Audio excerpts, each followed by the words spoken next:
이 시간 우리에게 주시는 하나님의 말씀은 구약성경 역대상 11장 3절의 말씀입니다. 구약성경 역대상 11장 3절의 말씀입니다.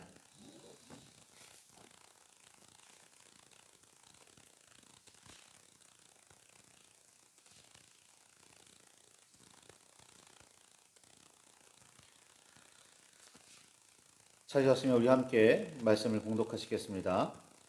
이에 이스라엘의 모든 장로가 헤브론에 있는 왕에게로 나아가니 헤브론에서 다윗이 그들과 여호와 앞에 언약을 맺음에 그들이 다윗에게 기름을 부어 이스라엘의 왕으로 삼으니 여호와께서 사무엘을 통하여 전하신 말씀대로 되었더라.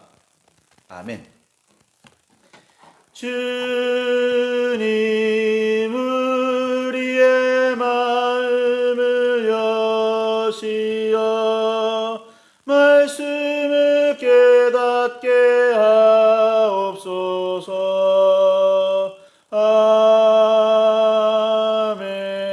아멘. 주님의 사랑과 그 크신 은혜가 저와 여러분 안에 가득하기를 소망합니다. 평생을 선지자이자 사사로 살았던 사무엘은 자기 아들들을 사사로 삼고 은퇴했습니다. 그러나 그들은 아버지 사무엘 같지 않았고 이익을 따라 뇌물을 받으며 판결을 굽게 했습니다. 백성은 고향의 은거에 있는 사무엘을 찾아가 그의 뒤를 이은 사사들이 저지르고 있는 잘못을 지적하며 자신들을 다스릴 자격이 없다고 말했습니다. 그리고는 모든 나라와 같이 왕을 세워달라고 요청했습니다. 사무엘의 아들들이 백성을 바른 길로 인도할 사사로 적당하지 않다고 생각했다면 다른 사사를 요구해도 될 일인데 백성은 굳이 다른 민족과 나라들처럼 왕을 세워달라고 요구했습니다. 왜 사사가 아니라 왕이었을까요? 사사는 민족에게 문제가 생겼을 때 그 문제를 해결하고 백성을 구원하기 위해 하나님께서 세우신 사람이었습니다.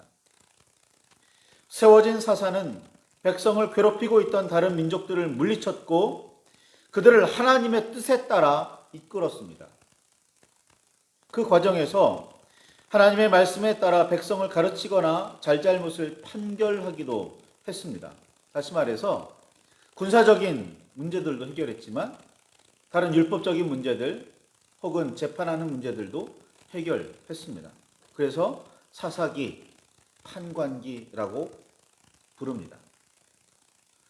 사사들이 남은 평생을 그 권위를 가지고 살았던 이유, 그렇게 하나님의 뜻대로 하나님의 명령대로 군사적인 힘도 있었고 백성을 재판하는 그런 율법적인 권위도 있었는데 그 문제가 해결되고도 사사들은 평생 동안 그 권위를 가지고 살았던 경우가 많이 있습니다. 사사들이 남은 평생을 그 권위를 가지고 살았던 이유는 백성에게 생긴 문제가 단순히 이민족들의 침략이 아니었기 때문입니다. 애초에 이민족이 침입해 괴롭혔던 이유는 이스라엘이 여호와 하나님의 말씀을 잘 따르지 않았기 때문이었습니다. 그러니 백성에게 여호와의 말씀을 꾸준히 가르쳐야 할 필요가 있었습니다. 그리고 본래 사사의 직은 누구에게 넘겨줄 수 없었습니다. 자식이든 아니든 말입니다. 하나님께서 택하셔서 백성 앞에 세우신 사람이었습니다. 자식도 하나님께 택하심을 받고 세워졌다면 모르지만 아무리 사사의 아들이라도 그 역할을 이어받을 수는 없었습니다.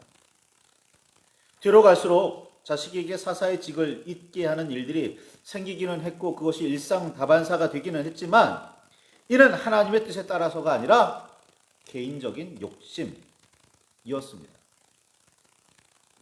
게다가 사사가 이스라엘 12지파 모두를 한꺼번에 다스리지는 않았다는 연구 결과도 있습니다. 좀 쉽게 말씀드리면 특정 지파에 해당하는 그런 문제들, 거기에 더 집중하고 있었다는 거예요. 이스라엘 12지파를 동시에 한꺼번에 다스리지 않았다는 겁니다. 문제가 발생한 지역에서 일어나 그 문제만 해결했다는 말입니다. 이스라엘 12지파 모두에게 영향력을 끼치지 않았다는 말이에요. 물론 이 연구 결과는 주장하는 바에 따라 좀 다른 결과를 낳기는 해서 이렇다라고 단정지어 말할 수는 없지만 그런 경향이 있었다는 것 정도로만 이해해도 좋을 듯합니다. 정리하면 사사는 임시직이었습니다. 세습은 있을 수 없었으며 그 영향력이 이스라엘 모든 지파와 가나안 땅 전체에 미치지도 않았습니다. 백성이 하나님의 뜻을 받들지 않아 문제가 생겼을 때 그 문제를 해결하기 위해 일어났었으며 하나님께서 택하셔서 세우지 않으신 경우에는 사사라 할 수가 없었습니다. 그러나 뒤로 갈수록 이런 본래의 의미는 사라져갔고 점점 일반적인 의미의 통치자 혹은 지배자가 되어갔습니다. 이런 때에 사사의 본래 의미와 역할을 회복하여 오랫동안 온 이스라엘을 강하게 이끌었던 사람, 그 온 이스라엘에 강한 영향을 끼쳤던 사람이 바로 사무엘이었습니다. 그들의 문제도 해결해 주었고 위기에서 구원도 해 주었습니다. 그런데 그런 사무엘이 늙어 은퇴하려고 했을 때 문제가 일어나기 시작했습니다. 백성에게 사사는 여호와의 뜻을 전하고 가르치며 하나님의 말씀에 따라 다스리는 사람이라기보다 일반적인 의미의 통치자 혹은 지배자였습니다. 그가 공의와 정의에 따르는 사람이고 백성을 안전하게 지켜줄 수 있는 사람이라면 더할 나위가 없었습니다. 그 정도만으로도 감지덕지라고 생각했으리라 여겨집니다. 그래서인지 사사기 전체에서 백성이 회개하고 여호와 하나님께 돌아갔다는 말씀을 거의 찾아볼 수가 없습니다. 스스로 그렇게 했다는 기록이 전혀 없습니다. 하나님께 부르짖었습니다. 거기에 회개라는 이야기가 들어가질 않아요. 그냥 하나님께 부르짖어요. 하나님 고통스럽습니다. 괴롭습니다. 우리를 구원해 주십시오.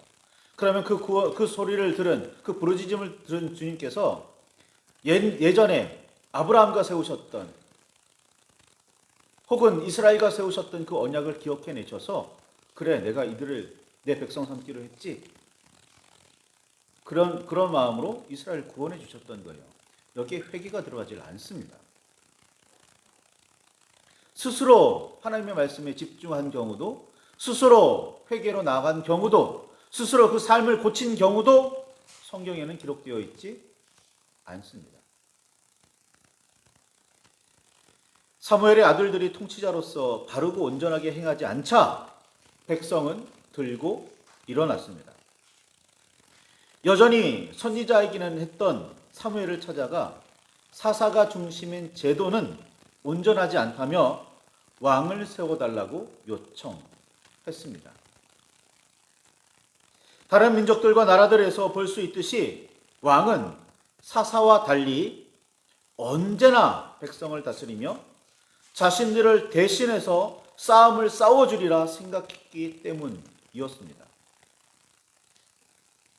사실 사사를 통해 이스라엘 다스리며 통치하신 분, 이스라엘을 위해 싸우신 분은 여호와 하나님이셨지만 백성은 그렇게 생각하지 않았습니다.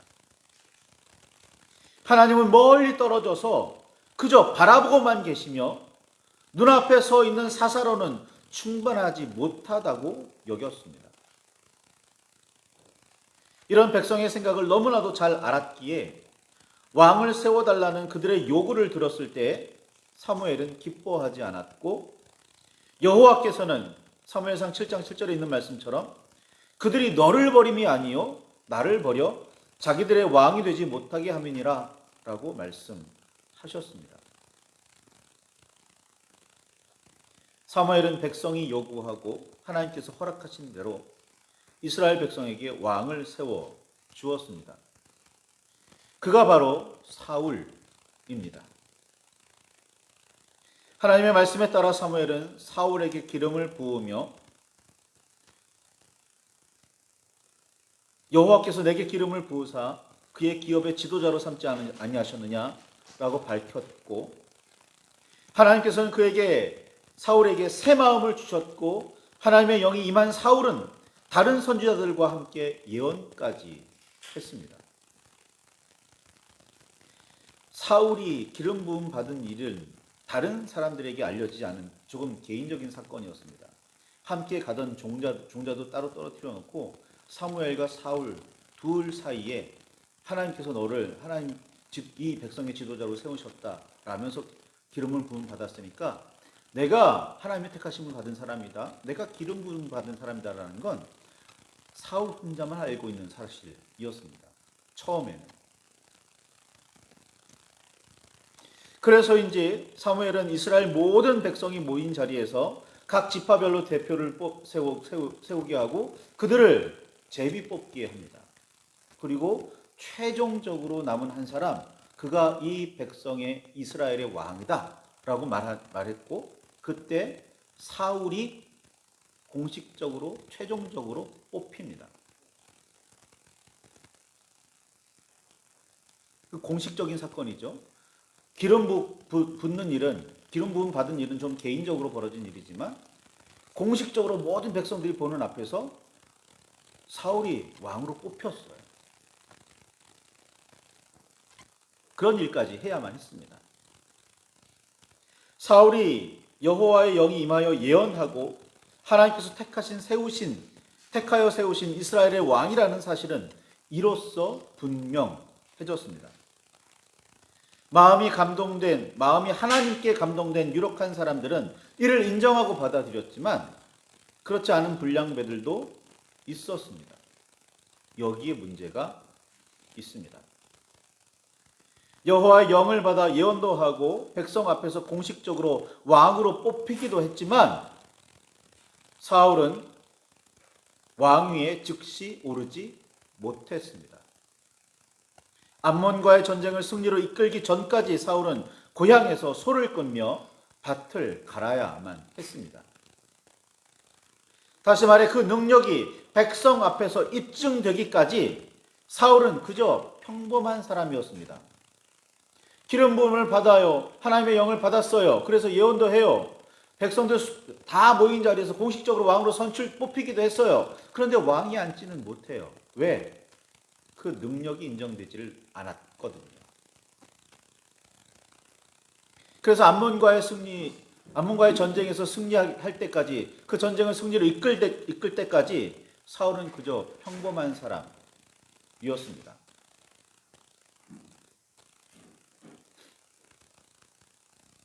하나님의 영이 그에게 임했다거나 하나님께서 택하셔 세우셨다는 사실은 백성에게 그리 중요하지 않았습니다. 그럴 바에는 왜 사무엘에게 굳이 왕을 요구했을까요? 그가 백성을 안전하게 지키고 정의와 공의에 따라 다스릴 능력과 자격이 있느냐가 중요했습니다. 암몬과의 전쟁을 승리로 이끈 사울을 눈으로 보고서야 백성은 사울을 왕위에 앉혔습니다. 하나님께서 그 전쟁에서 승리하도록 이끄셨다는 사실은 백성의 눈에 보이지 않았고 백성이 인정하기 전까지 사울은 왕일 수 없었습니다. 이런 과정을 통해 왕위에 앉게 된 사울은 여호와 하나님과 백성 중에 누구 덕에 왕이 될 수 있었다고 생각했을까요? 백성은 또 어떻게 생각하게 되었을까요? 이는 다윗이 왕이 되는 과정에서도 잘 드러납니다. 사울은 여호와의 뜻에 귀를 기울이지 않았고 하나님의 말씀을 잘 따르지도 않았습니다. 그래서 사무엘은 여호와의 뜻에 따라 다윗에게 기름을 부었고 그날 이후로 다윗은 여호와의 영에 크게 감동되었습니다.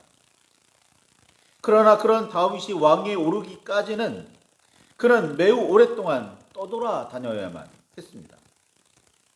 수금을 영주해 사울을 괴롭히던 악귀를 쫓아내며 영적인 능력을 보이기도 했고 골리앗이라는 유명한 적의 장수를 죽여 용맹을 증명하기도 했으며 사울이 보내는 곳마다 가서 지혜롭게 다스려 백성의 지지를 받게 되기는 했지만 왕이 될 수는 없었습니다. 오히려 사울에게 핍박을 받아 목숨의 위협을 피해 여기저기 도망 다녀야 했습니다. 위기를 모면하기 위해 미친 척을 해야 하기도 했습니다.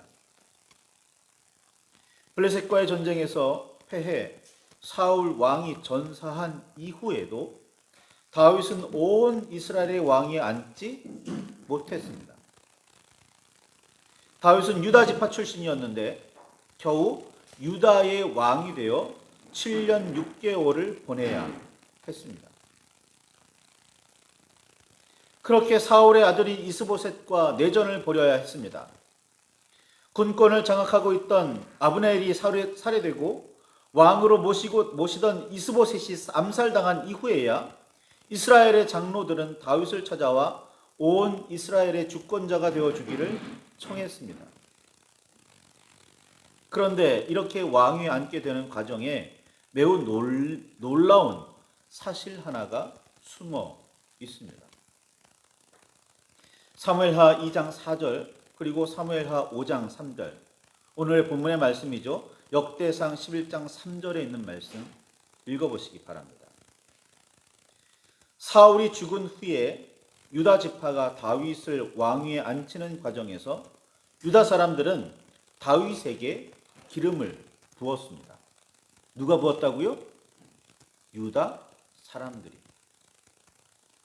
이스보셋이 죽은 후에 온 이스라엘의 왕이 되는 과정에서 또 역시 이스라엘의 모든 장로는 다윗에게 기름을 부었습니다. 누가 부었다고요? 모든 장로들이 부었다고요. 사울이 왕위에 앉기 위해서는 백성의 인정을 받아야 했고 다윗이 왕위에 앉기 위해서는 백성의 기름 부음을 받아야 했습니다. 백성은 사무엘이 하나님의 뜻에 따라 사울과 다윗에게 기름을 부었다는 사실을 알지 못했을까요? 그들이 하나님의 영에 사로잡혀 예언도 했고 악귀도 쫓아낼 수 있었다는 사실도 몰랐을까요? 여호와 하나님께서 그들을 왕으로 택하시고 세우셨다는 사실을 백성과 장로들은 왜 인정하지 않았을까요? 받아들이지도 않고 따르지도 않았을까요? 하나님께서 택하시고 세우셨다고 하더라도 백성이 인정하지 않고 기름 붓지 않으면 왕이 될 수 없었다는 사실을 깊이 묵상하시기 바랍니다. 이스라엘 백성이 처음 사무엘에게 왕을 요구했을 때 하나님께서 말씀하셨잖아요. 그들이 나를 이들의 왕이 되지 못하게 하는구나. 그 나가 누구예요? 여호와 하나님. 여호와 하나님을 왕으로 인정하지 않는데 그 여호와 하나님께서 왕으로 세우신 사람들을 인정하겠습니까? 여호와 하나님의 통치는 과거에 있었던 일이 아니라 오늘도 계속되는 역사입니다. 문제는 우리 사람이 인정하지 않으면 여호와의 통치는 무용지물이 되느냐입니다.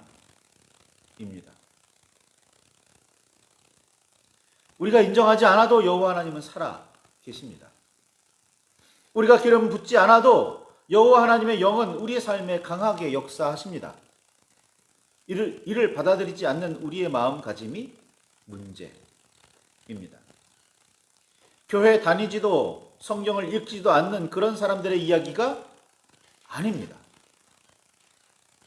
나름 신앙생활을 열심히 잘하고 있다고 말하는 우리의 문제입니다. 여호와 하나님의 말씀이라도 인류가 쌓고 발전시켜온 오늘 우리의 문화적 상황에 합당해야 하고 과학적이고 합리적으로 생각할 줄 아는 오늘 우리가 받아들일 수 있어야 하며 바로 오늘 우리가 실천할 수 있는 일이어야 한다고 생각한다면 더욱 그렇습니다. 십자가를 앞두고 예수님은 얼굴을 땅에 대시고 엎드려 기도하시면서 내 아버지, 만일 할만하시거든 이 잔을 내게서 지나가게 하옵소서. 그러나 내 원대로 마시옵고 아버지의 원대로 하옵소서 라고 3번씩이나 기도하셨습니다. 심지어 예수님께서도 가능하다면 십자가는 피하려고 하셨습니다. 그러나 늘 결론은 자신이 바라고 원하는 대로가 아니라 여호와 하나님 아버지께서 뜻하시는 대로 이루어지기를 바라셨습니다. 내가 인정한다고, 내가 바란다고가 아니라 여호와 하나님께서 인정하셨으면, 여호와 하나님께서 가라고 하셨으면, 여호와 하나님께서 바라신다면 그대로 이루어지기를, 비록 나는 고통스럽고 힘들어도 이루어지기를 기도하셨습니다. 우리가 인정하고 안 하고가 문제가 아니라는 말씀입니다. 우리가 받아들일 수 있고 아니고가 핵심이 아닙니다. 우리가 여호와 하나님의 백성임을 내세우고 예수 그리스도의 제자임을 자처하며 성령의 인도하심을 따르고 있다고 주장한다면 더더욱 그렇습니다. 우리는 하나님의 뜻을 받들어 순종할 뿐입니다. 그렇지 않으면서 주님의 백성임을 내세우고 제자임을 자처하며 그분의 영을 따르고 있다고 주장하면 안 됩니다. 이는 명백한 거짓말입니다.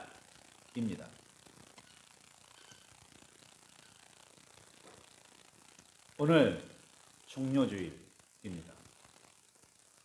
이스라엘 백성은 스스로 생각하고 판단한 결과 예수님을 구원자라며 종려나무를 흔들며 환영했습니다. 그런데 그 나중은 어찌 되었습니까? 자신들의 생각에 따라 예수 그리스도의 행적이나 그가 하는 일들이 자신의 생각과 맞지 않자 어떤 일이 벌어져요? 예수님을 오히려 잡아 죽이려고 합니다. 모든 백성들이 한 목소리로 동의하며 외치기도 했습니다. 바라바를 놔주고 예수를 잡아 죽여라. 십자가에 못 박아라. 라고 말입니다. 자신의 생각에 따라 예수님을 환영하기도 하고 자신들의 생각에 따라 예수님을 죽이기도 했던 겁니다. 오늘 우리는 다를까요? 오늘 그리스도인이라고 말하는 우리들은, 하나님의 백성이라고 말하는 우리들은, 성령을 따르고 있다고 말하는 우리들은 다를까요?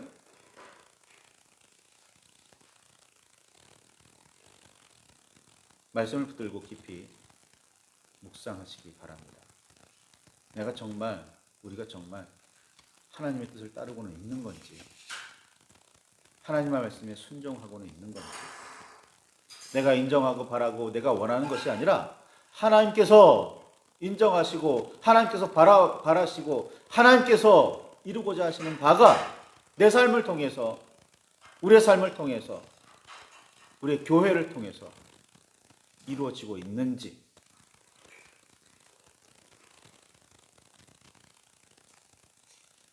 그 주님께서 바라시는 바가 정말 무엇인지 말씀을 붙들고 깊이 묵상하시기 바랍니다. 이 종려주일에, 고난 주간을 앞둔 이 날에 더욱 깊이 새기시기를 바랍니다. 주께서 저와 여러분에게 큰 깨달음을